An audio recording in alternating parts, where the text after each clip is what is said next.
The courtroom wasn't supposed to be open. The documents weren't supposed to be unsealed. And Judge Arthur Engoron definitely wasn't supposed to say what he said next. But when New York Attorney General Letitia James walked into that Manhattan courtroom carrying a sealed evidence box, everyone knew something had shifted. The air got heavier. Trump's legal team stopped whispering. And then the judge did something that sent shockwaves through every newsroom in America. He started reading from the Epstein files, out loud, on the record, with Donald Trump sitting 15 feet away. This wasn't a leak. This wasn't a rumor circulating on social media. This was a federal judge in open court, reading from documents that had been sealed for years, documents that multiple administrations had fought to keep hidden, documents that suddenly weren't hidden anymore. And the reason they weren't hidden? Letitia James had just convinced the court that they were directly relevant to Trump's ongoing civil fraud case. Here's where things get interesting. The Epstein connection to Trump's financial records wasn't something anyone saw coming. The civil fraud case had been focused on property valuations, loan applications, and whether Trump inflated asset values to secure favorable financing. Standard white-collar investigation. Technical. Boring to most people. Until Letitia James filed a motion 3 weeks ago, requesting access to sealed grand jury materials from the Epstein investigation. Her legal team argued that financial transactions between Trump properties and Epstein-linked entities were relevant to establishing a pattern of fraudulent valuation practices. Trump's lawyers fought the motion hard. They argued the Epstein materials were irrelevant, inflammatory, and being weaponized for political purposes. They filed emergency appeals. They demanded the motion be sealed. They did everything possible to prevent those documents from entering the public record. Judge Engoron denied every single objection. And that's when things got uncomfortable.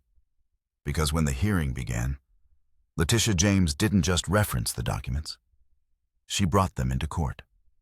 Physical evidence, financial records, communications that had been locked away in grand jury vaults for years.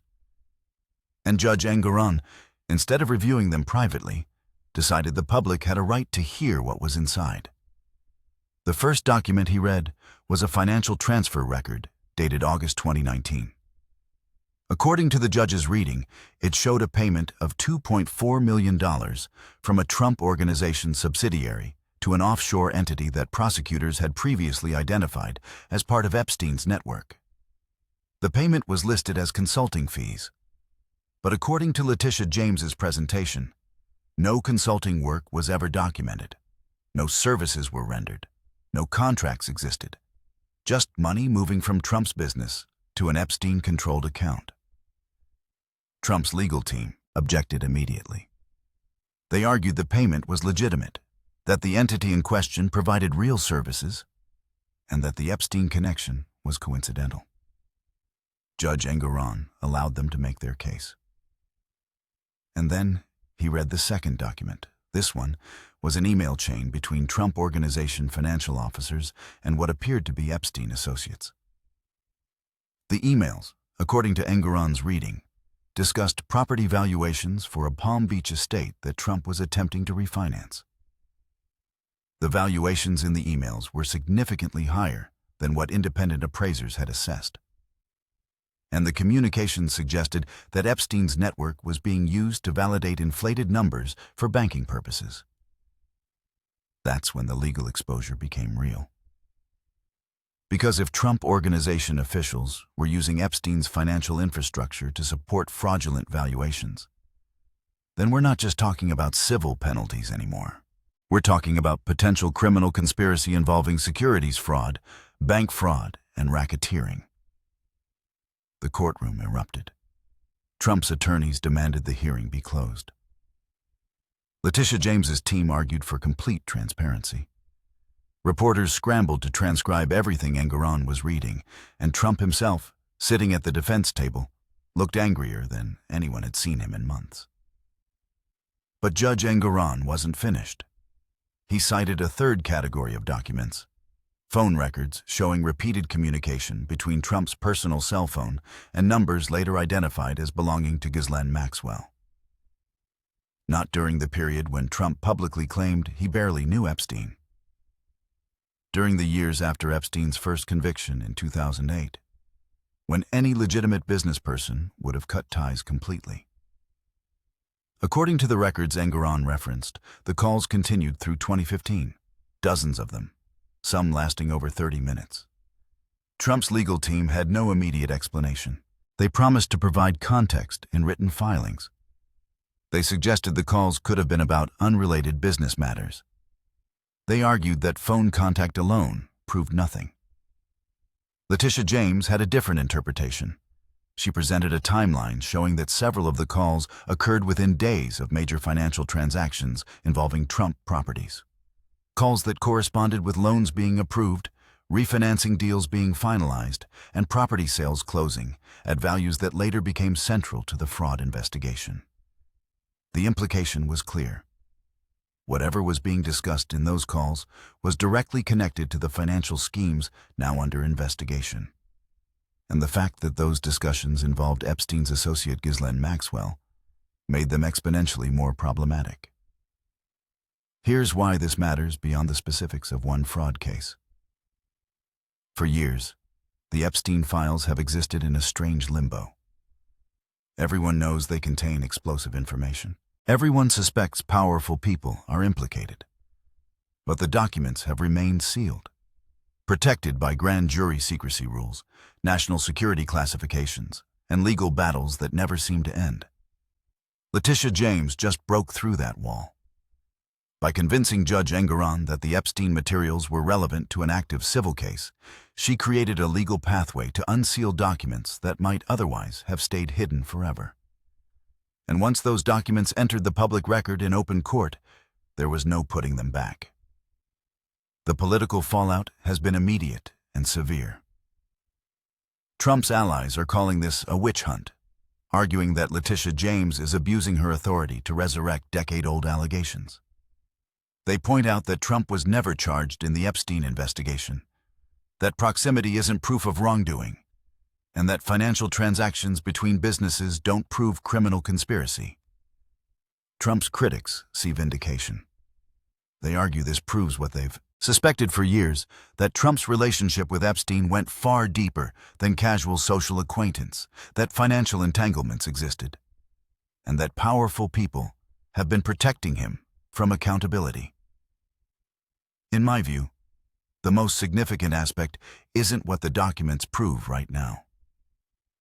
It's what they make possible going forward.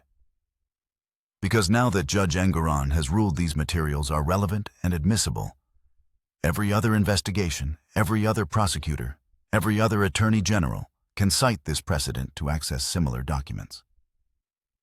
The Epstein files aren't sealed anymore. They're evidence. And evidence has a way of spreading once it enters the legal system. Federal prosecutors are already signaling interest. House Oversight Democrats are demanding copies of everything Judge Engoron referenced. Investigative journalists are filing Freedom of Information Act requests for related materials.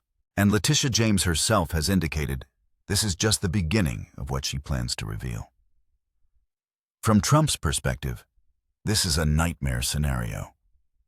The civil fraud case was already threatening his business empire with hundreds of millions in penalties.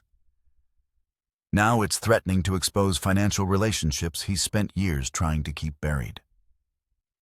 Relationships that could trigger new criminal investigations, new lawsuits, and new political scandals. But there's a deeper layer that makes this moment so volatile. The Epstein story has always been about more than one person's crimes. It's become a symbol of elite impunity, of powerful people escaping consequences, of institutions protecting their own. When Judge Engoron started reading those documents in open court, he wasn't just exposing Donald Trump. He was challenging the entire system that kept those documents sealed for so long. And that's why this hearing matters beyond Trump, beyond Letitia James, beyond New York. It's a test of whether transparency can still force accountability, whether judges will choose sunlight over secrecy, and whether the public will ever get answers to questions that have been buried for years. The documents Judge Engoron read represent a fraction of what exists in those sealed files. Letitia James has made clear she intends to access more. Other prosecutors are watching closely to see if they can replicate her legal strategy. And Trump's legal team is running out of ways to keep the walls from closing in.